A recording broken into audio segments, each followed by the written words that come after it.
Mais uma ainda na página 29, questão 6. Sobre uma gota de chuva atuam principalmente duas forças, o peso e a força de resistência do ar, ambas com direções verticais, mas sentidos opostos, que nem no paraquedista.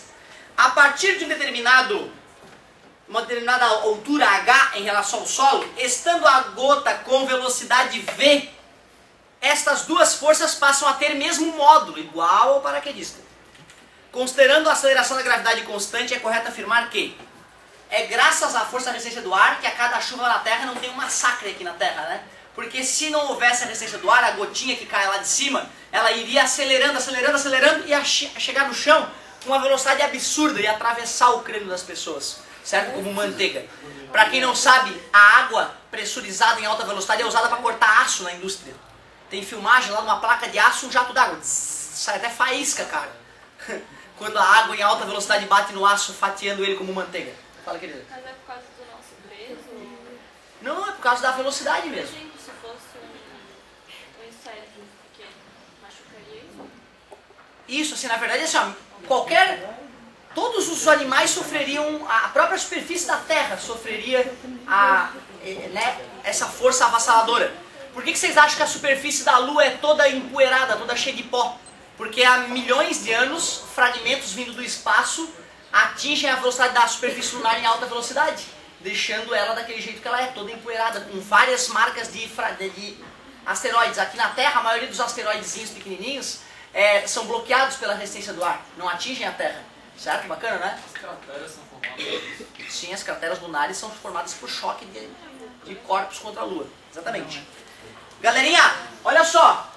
Questão 6, então, ele está falando da gotinha, da chuva. Quando ela está com velocidade constante, uma velocidade constante, nós sabemos que a força resultante é zero. Nesse caso, o peso é igual à força de resistência do ar, a força de atrito, e é por isso que ela tem sua velocidade constante. Letra A. O módulo da força devido à resistência do ar não se altera desde o início de sua queda. Não, peraí, no começo a gotinha começou a cair, nem tem ar batendo nela direito, né? Ela está devagarzinho. Então no começo a resistência do ar é pequena.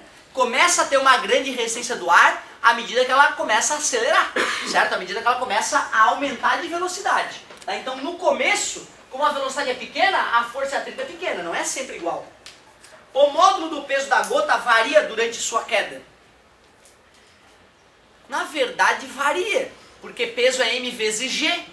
A aceleração da gravidade varia com a altura, porém não é isso que ele está querendo que a gente, não é sobre isso a questão.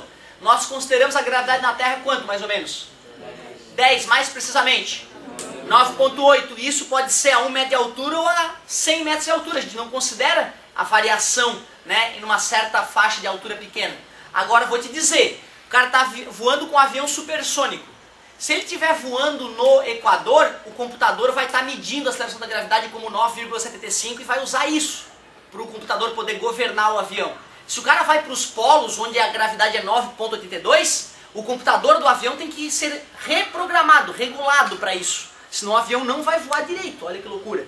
Em algumas situações, a gente tem que lembrar que a aceleração da gravidade varia com a altura e até com a posição do planeta Terra. Porque o planeta Terra não é uma esfera perfeita. Beleza? Porém, para pequenas alturas, a gente considera que a aceleração da gravidade é constante. Tá? Então aqui, ó, o módulo do peso da gota varia durante a sua queda. Na prática, varia. Só que aqui ele não está querendo que a gente considere isso, acredito eu. Então eu vou passar e deixar essa aqui para daqui a pouco. Letra C. Durante a queda, a aceleração da gota aumenta. Aumenta até um certo ponto? Quando ela começa a cair, galera, qual é a aceleração? Da gravidade? Da gravidade, que é quanto, mais ou menos? Isso, porque ela praticamente não tem atrito no começo que ela começou a cair. Ela não está em alta velocidade ainda. Ela caiu, se formou a gotinha na nuvem, ela começa a cair a partir do zero. Nesse momento, a aceleração dela é da gravidade, mas logo que ela começa a se movimentar, começa a bater ar no sentido oposto. E começa a ter uma força no sentido oposto. E aí a força resultante aumenta ou diminui? Diminui. Se a força resultante diminui, a aceleração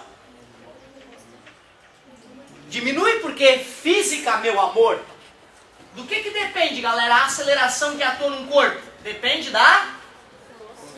Quando a gota começou a cair, ela ainda nem tem formato de gota, ela está esférica ainda quando ela começou a cair. Certo? Só tem o peso atuando nela, nem tem atrito ainda.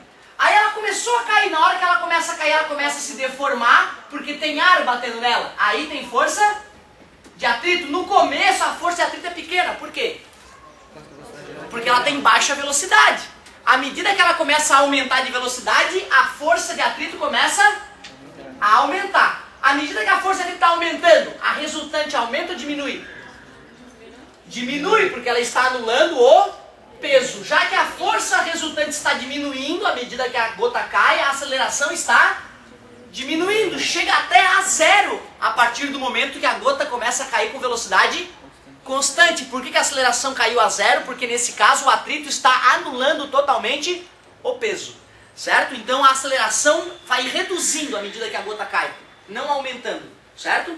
A velocidade aumenta. Então, durante a queda, a aceleração da gota aumenta. Não, diminui. A velocidade com que a gota atinge o solo é V.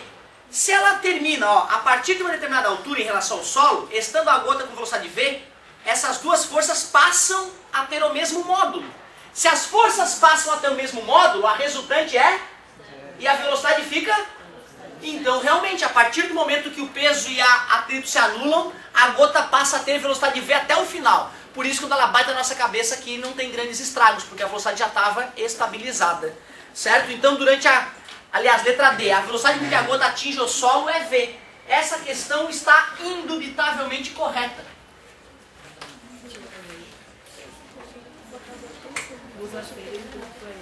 Letra E.